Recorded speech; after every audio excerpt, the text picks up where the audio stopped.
one is there's a little pin right here that goes around, and when you push it in, the pin doesn't always engage, go back. It's supposed to retreat. I'll turn it. You see that? See here. This thing's a week old. It's like grinding. Okay, you hear that click? That's that pin going in. Now the line will come out. If you, sometimes this will turn, and oh, there it hits. Sometimes you push it, there's no pop. Oh. Okay, that one worked twice. Maybe that's what I need to do, is do it on camera all the time. Okay, see that ain't coming down. There. You heard it pop a little bit? Well, it still didn't work.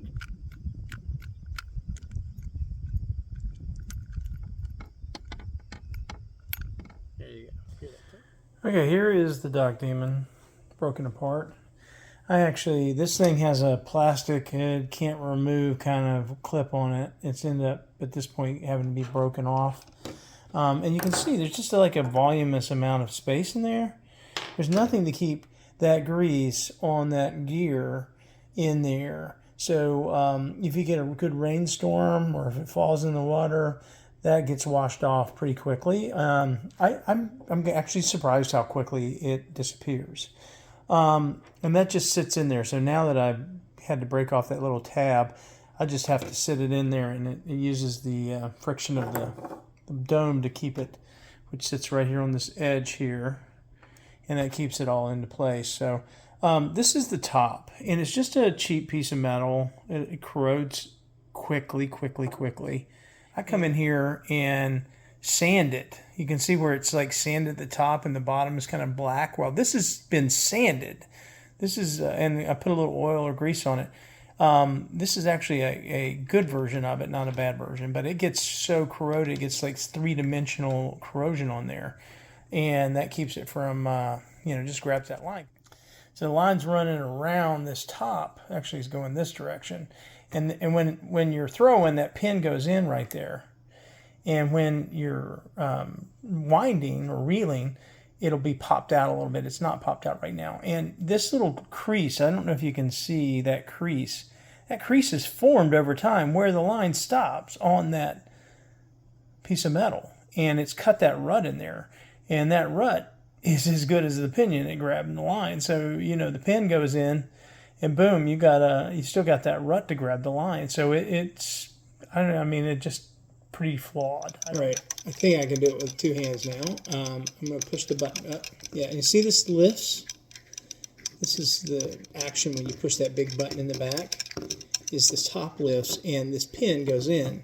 Now that pin is primarily in, and then I will turn the reel. You're not going to see it happen. It's right there. There it went. Did you see that? You can just put this on, and this grabs the threading on the bottom section. And, it stays in place, even though it's missing that little holder tab. It's the loss of grease and that rut and the corroded metal that just, really makes it a difficult tool to work with. Otherwise, I love it, man. This is a killer little rod. It's short, goes in your car, any car. It can sit in a kayak real easy. I mean, I love the concept. I actually have a couple micro rods. I fish them like crazy. But, yeah, there's just a few fatal flaws in this that I don't think make it worth using. See ya.